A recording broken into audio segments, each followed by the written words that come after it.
Hello everyone, welcome back to the channel. So I'm doing a slightly different video today. It's going to be a Q&A. Before we come on to that, I just wanted to mention what's coming up on the channel next week. So in next week's video, it's going to be my final race of the year. It's going to be the Copthorne 50 miler, over 10,000 feet of elevation. Probably going to be a muddy one because we've had lots of torrential rain in the UK here recently. So that is coming up next week. So if you're not subscribed to the channel and would like to get a notification about that video, then do hit the subscribe button. But for the moment, we're going to jump in to the Q&A. Okay, so first question. This was, in fact, yeah, some of these questions came from Instagram, some of them came from YouTube, but this one was posted on Instagram. So Pursue Purpose asks here, what's your go-to food drink after a long run? So my go-to food is going to have to be pizza. Nice comfort food for after a long race or long run. And my go-to drink is going to be chocolate milk, particularly Alpro Soya. That is the one that I'm going for. No brand endorsement here, by the way, but yeah, that is the one that I go for. Okay, the next question comes from Andrew from Run Stretch Succeed, and he asked about my goal for next year. And actually, this was a question that came up in a number of people's comments. So I'm just going to have a look. Who else asked about this? Yeah. Two Running Brooms as well also asked about this. So, what are your medium and long-term running goals? Do they focus on completing certain distances or events, hitting certain times, a mixture of the two? So a couple of things here. Firstly, I want to up the distance in terms of ultra running. So I would like to go to 100k and then potentially 100 miler as well, but I'll see how things go. I'd also like to come back to some road distances too. So most specifically the half marathon and the marathon distance. I feel like I've got unfinished business there because my last half marathon was several years ago. So my PB there I think was 1:29, and I'd like to see if I can improve upon that with some more training, more dedicated and focused training to the half marathon distance. And then secondly, the marathon, I've done one unofficial road marathon and one official one with a PB of 3:28.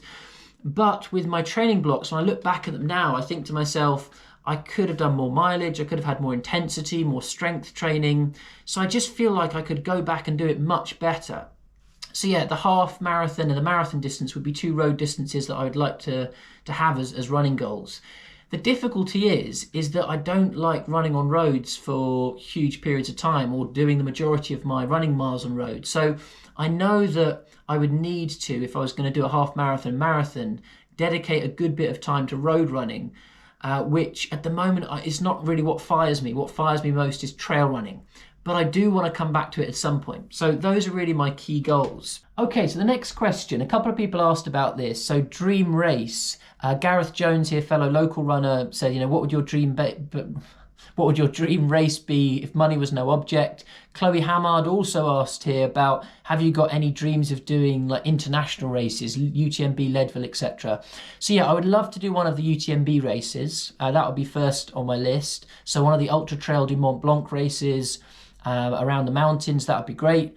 The other thing I would like to do as a dream race, if money was no object, would be the Western States 100. So it's a race I've followed over the last couple of years. So since last year when I got into trail running, and it just looks a great atmosphere, really iconic race, finishing on the racetrack there too. So yeah, I would love to do either of those really as a dream race. Okay, so the next question is from, Gareth also asked, yeah, so Gareth Jones, going back to his comment there, he also asked here about, in a year's time, where do you see your YouTube channel? So the first thing I would say is that when I started the YouTube channel, I really didn't have a plan. The only reason I started it was because I thought, well, I'm going to run my first ultra. This was back in May last year, and I'd like to record it so that I've got some memory of it. So that was the first thing. I thought if I'm going to put myself through something brutal, at least going to have a video of it. The other thing I also thought to myself with making that first video was that I would like for the race to be recorded. So if others are thinking of doing their first ultra, they can maybe see what it's like for someone to go through that distance for their first time. And also for those who are thinking of doing that particular race that I did, Run to the Sea Brighton, they could get a sense of what it was like. So from there, I decided to give myself a bit of a challenge of doing a video a week for a year, just to develop my skills in an area that I hadn't really focused on before, filmmaking, but also making films about running specifically. So yeah, it was a very kind of loose idea of what I was doing. But I have thought to myself more recently that what I would like to do with the channel is, yes, continue to record what I'm doing in my training and races, to try and give, an account of just an ordinary person who has a full-time job. I'm a full-time teacher. I teach philosophy and religious studies and do running on the side. But just to give an impression of someone going through that and what it's like for an ordinary person to train and then do different races, particularly trail and ultra distances. But I would also like to bring stories of others to the channel too. So maybe to find stories of those who maybe face barriers with running, or have a particularly intriguing or unique story about running. So those are a couple of things that I would like to move towards in the future. It's difficult because obviously that takes more time. If I'm recording my own training, my own races, then it's quite easy. I just bring along a camera with what I'm doing ordinarily. So balancing, pursuing other stories also with my full-time job might be quite tricky, but it is definitely something I would like to do in the future on the channel.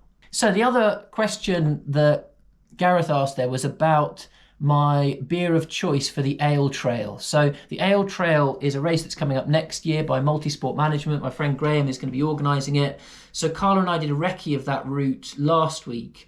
And it's basically a route where you run for 15 miles and you also have beer as you go around the route.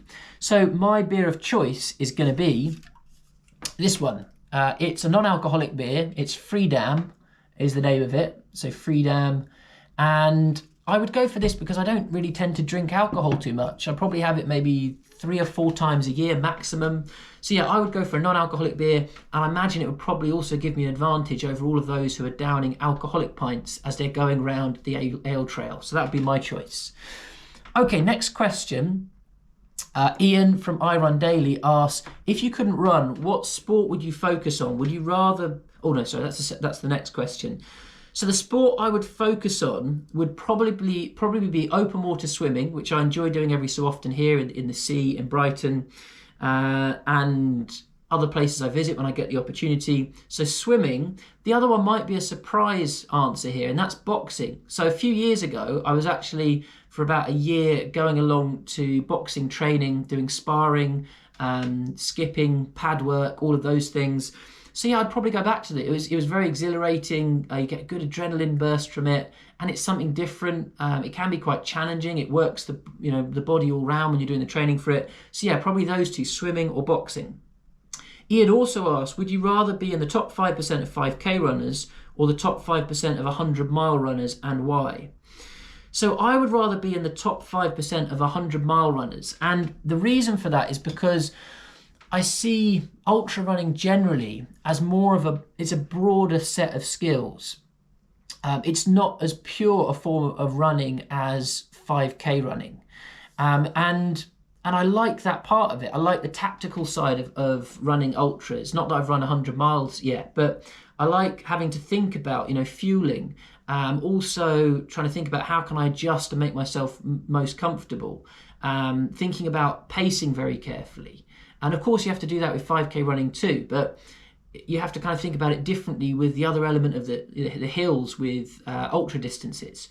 So it's those things, but also just that I love trails. And I think if I was getting good at 100 milers, I would probably get to run a lot more on trails than I would if I was a good 5K runner.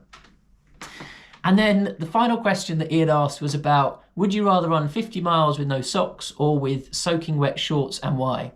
Definitely going to go for soaking wet shorts here, although there is the chafing possibility. I think I could probably alleviate that a bit with some Vaseline. So I would go for that. Not the no socks, because I've had issues with feet in the past, blisters, rubbing, and I know how horrific that is. So yeah, I would definitely want to have the socks there. Okay, the next question is from Laura Ann, and this is about any plans for an Ironman or any sort of triathlon in the future. So I'm not really a fan of mixing sports together. I'm not really someone who would like to do like a swim and then running and then cycling or whatever. I think that's the order of triathlons anyway. Oh no, maybe it's the other way around. Yeah, swim, cycle, run, I think. So I wouldn't necessarily want to do that because I like to keep them separate firstly. I enjoy swimming on its own, I enjoy running on its own. And then cycling, I tend to enjoy as a leisure activity, but not as a sport. So yeah, no plans to do a triathlon in the future or Ironman.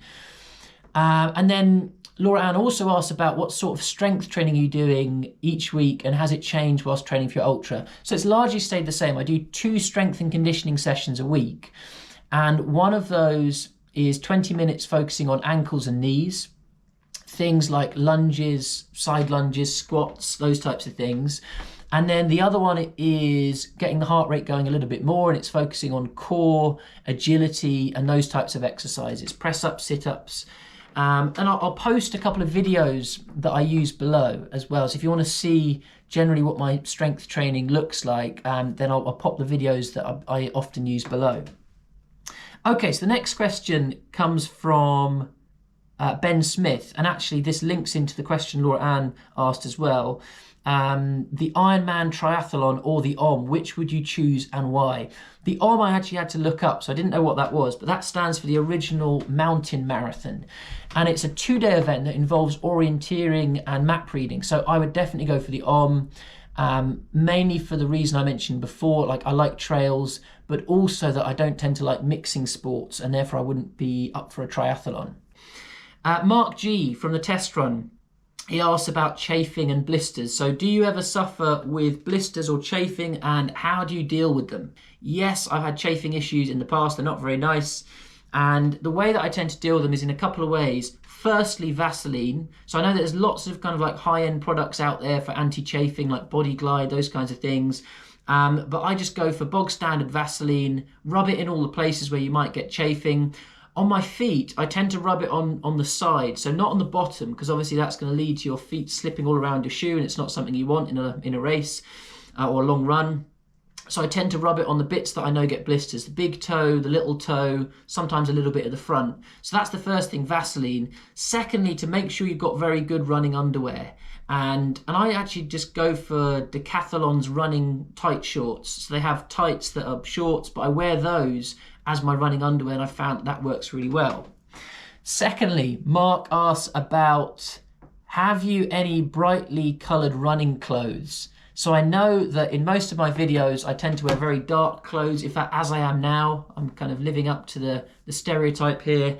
So it tends to be black or navy blue. However, I do have some brightly coloured running clothes, and actually I've got some here as proof. Here is one, and then here is another. I don't wear them very often, but they do come out every now and then. Do you have any tips for running downhill without aggravating your knees? I've got 2 things here. So 2 different ways that I run downhill and avoid aggravating knees.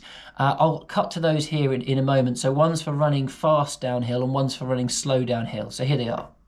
So people tend to get problems with their knees from running downhill because they brake with their knees. So the first option, if you want to run fast downhill, is to not brake at all. So here I'm keeping my weight forward and I'm making sure that I am rolling with the hill. Of course, this option might not be a great one if the hill is super technical or if it's really steep, but that is option 1.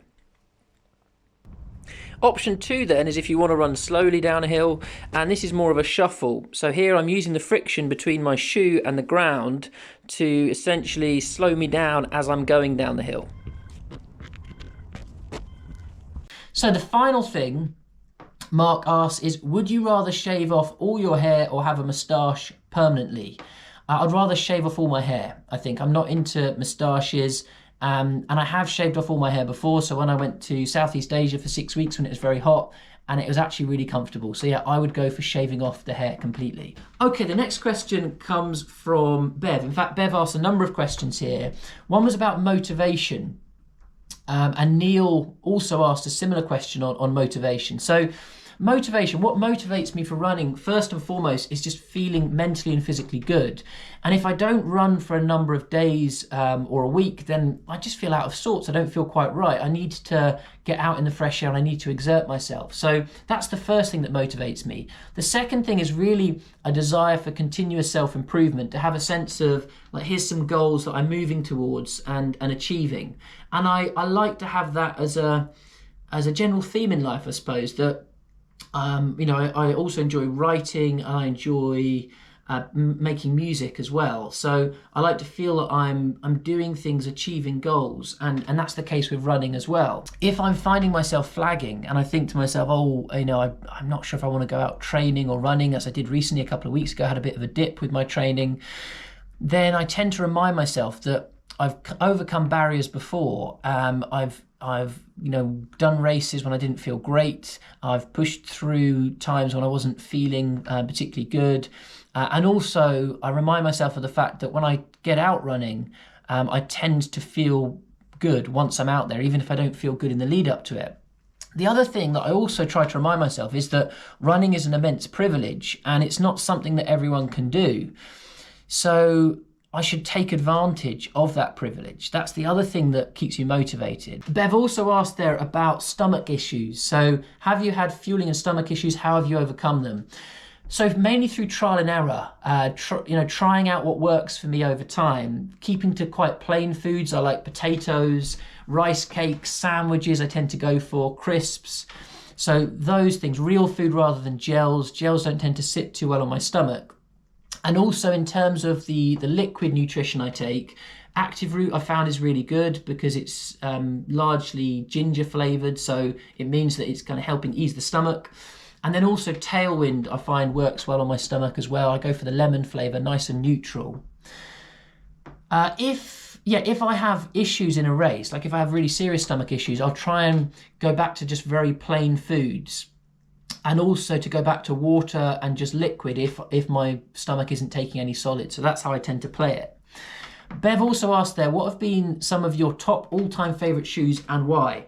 So I've got them here. This is actually my favorite shoe of all time for running, which is probably a bit of an odd choice. It's a basic pair of Asics.